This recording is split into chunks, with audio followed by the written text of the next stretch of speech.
those areas without racking up the deficit any further. What do you know about that? Well, these were the major announcements in the budget last year in the area of hospitals infrastructure, education infrastructure and transport type of infrastructure around the economy. We've started to make investments on those fronts.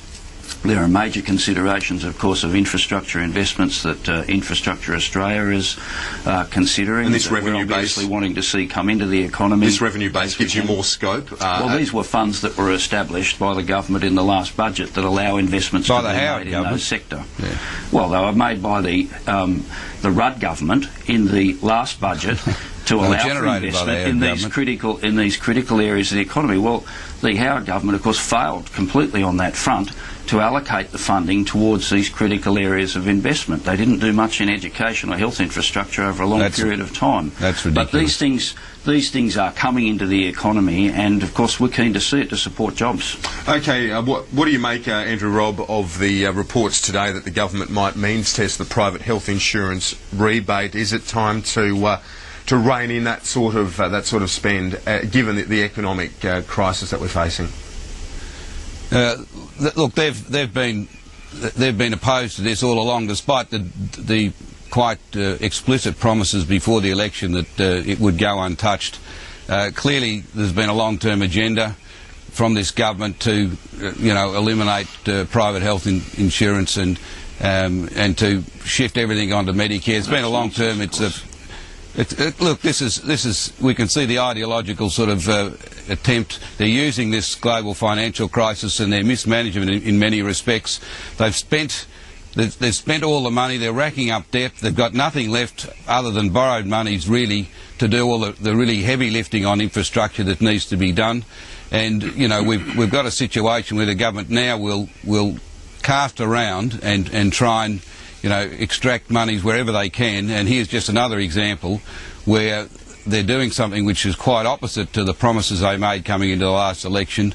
And, it just, again, reflects on the way in which their panic moves over recent months is going to lead them into all sorts of unfortunate policy decisions. You're saying that there won't be a means testing of the rebate? Well, I'm not in a position to speculate about what's contained in the budget, but what Mr Robb's just put, of course, is all rubbish. The government has had a commitment to private health insurance for a considerable period of time.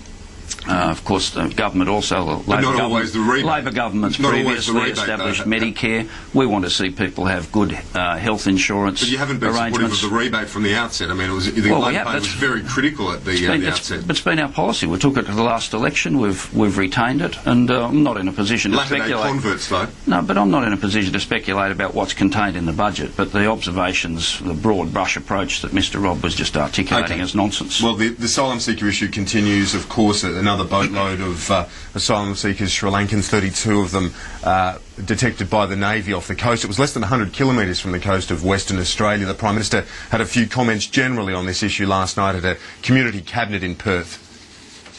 Key thing is what I've just said before, which is, getting the balance right, maintaining strong border security, and at the same time doing so in a manner which is consistent with this country's international legal obligations. That's the balance. We've got to make sure that we adhere to that balance. Greg Tombe, the opposition says the boat should have been picked up earlier. Why was it let to be get so close to the mainland? Oh, well, as I understand it, this is a boat that emanated from Sri Lanka, as far as we're aware. It was under surveillance by our border protection forces and monitored, and when it hit the migration zone, it was intercepted by the patrol boat. So it'll make its way now to Christmas Island, where people will be disembarked, of course, and processed according to the procedures that are in place. Doesn't it show the government's approach is working, Andrew Robb? The fact that they monitored this vessel and that it looks at this stage, thankfully, that all those on board are safe and will be transported to Christmas Island. Well, what it does indicate, in my view, is that it confirms that the cutbacks that there have been made in the spending on the monitoring and surveillance of our coast means that these boats previously. No, there've been confirmed cutbacks in the amount of funds committed to general surveillance. There's been also allowed by this Prime Minister the perception that this government has gone soft on people smugglers. It's why we're seeing such a massive increase in boats coming to Australia and foreshadowed even more and more.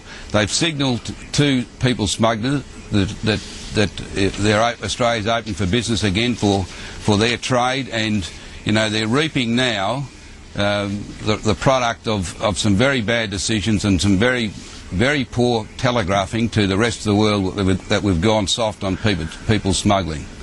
Well, look, can I make an observation about this? I actually think this commentary by the Liberal Party is completely unprincipled. It's a hark back to the period when we had children overboard, scandals. The fact of the matter is that there are serious conflicts in various parts of the world, like Afghanistan, Pakistan, Sri Lanka, Somalia, that's leading to a huge increase in people movements and people smuggling, unfortunately, around the world. Countries like Italy have experienced a 122% increase in asylum seekers hitting their shores in 2008. We've experienced a 19% increase last year. We have in place a tough border protection regime, the offshore processing, and on the issue of expenditure, the Liberals, of course, in government spent $300 million on the so-called Pacific solution. We are spending more than they did on border protection and surveillance, customs surveillance. That's the fact of the matter. All right, we could go on that issue all morning. I do want to get to your portfolio areas, the ETS, and we are running out of time. So stay with us after the break and we'll get to that debate on the emissions trading scheme.